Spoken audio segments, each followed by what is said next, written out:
Hello, welcome to my channel. My name is Gino and today I would like to show you this. This is unlike any other bag that I've ever owned, and the story behind it is quite unusual. But suffice to say that when I laid eyes on it for the first time, I just knew that this belonged in my collection. This is called the Dragon Clutch, made by an Australian independent brand called YS Atelier. It features a simple black clutch with a button flap opening, gold hardware, all leather interior. It has gussets on the side to let it expand, a hand strap, but the main feature is that the hand strap is adorned with this dragon head. I could spend hours just going over all of the fine details of this dragon head, but instead I'll just let the visuals speak for itself. This is made out of a mix of different leathers. The bag itself is very smooth calfskin. The beard is patent leather, grained calfskin for the face, Prada Saffiano leather. I'll explain why in a minute. Gold rivet details, metallic rivets for the eyes, and almost forgot, this bag does have one card holder slot. YS Atelier, made in Australia, gold foil embossing on the back. Unlike most other bags in my collection, this one has a skeleton. There is enforcement in between the layers of leather to make this a really rigid bag, especially on the head. It's got very thick interfacing, I guess you'd call that, to keep the head upright, as well as on the strap, so this does not bend at all. As for how to wear this, you just put your hand right there and you hold it as so. I don't know if this was an intentional detail, but when you move your fingers, it's kind of like an extension of the dragon's beard. I just think that is a cool touch.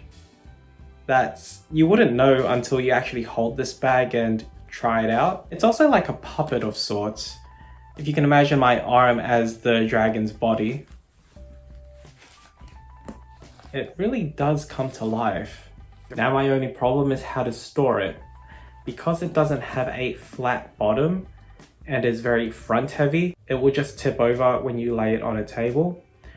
So I'm going to look into ways of just trying to keep it upright. I should probably explain now how this bag came into my possession.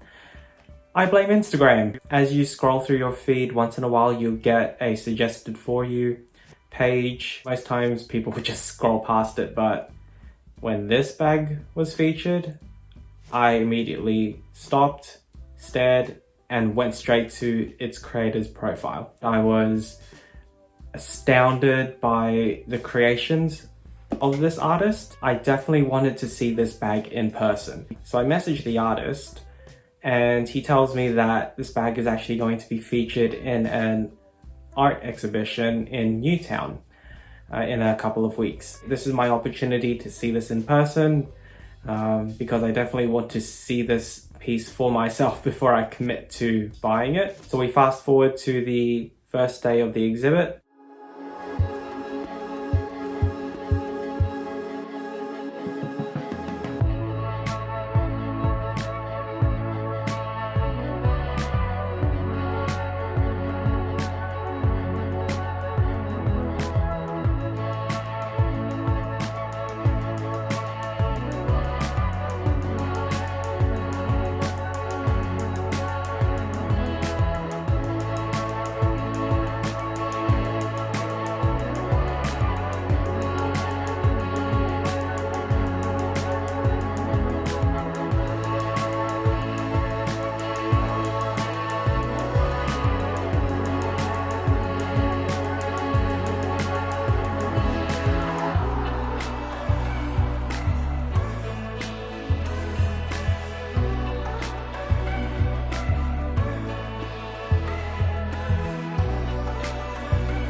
And this piece is looking out through the window as I walk in, and I'm like, oh my goodness, I need this in my collection. But because this was the first day of the art exhibition, the curator asked if the bag can just stay on exhibit until the close of the exhibit. So I said, sure, that's fine.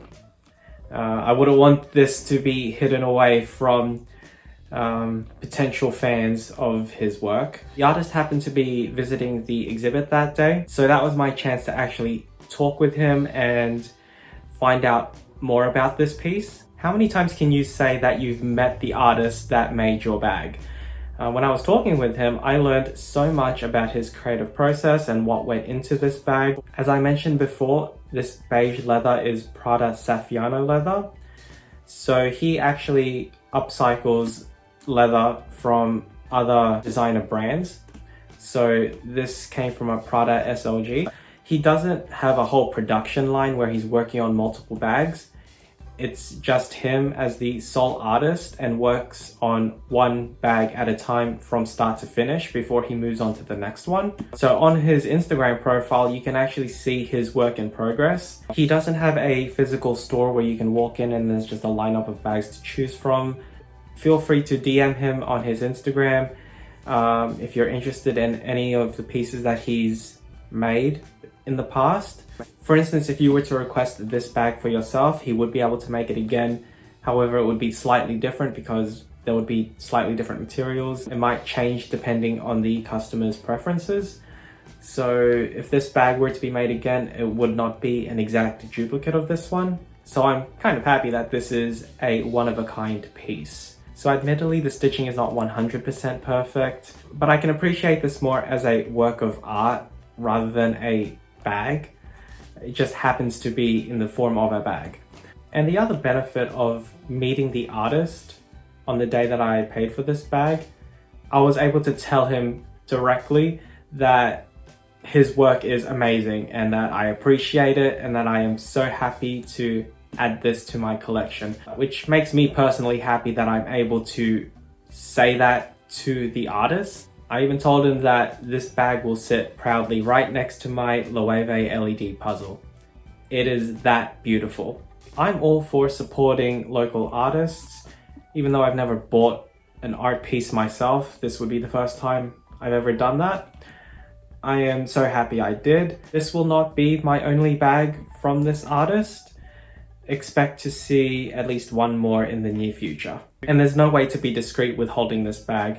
Like, if you didn't want to show off the head, you could definitely just carry it like this, but then you'll be pressing the head right against your body. This is like unapologetically loud, in your face. If you wear it with pride. As is tradition, with every bag that is added to my collection, I have to do a photo shoot somewhere in Sydney. So I had chosen the Chinese Garden of Friendship in Darling Harbour. I've always wanted to feature a bag in that garden, but just couldn't decide on what piece deserves that space until this bag came along. So stick around to the end of this video to see clips of this bag in its natural habitat, I guess. Even though the artist is based in Australia, I'm sure that he can ship overseas. So if you're interested in his work, then do DM him and let him know that I sent you there. If you like this video, like, comment, and subscribe, and also check out my Instagram. And I will see you in the next video. Bye for now.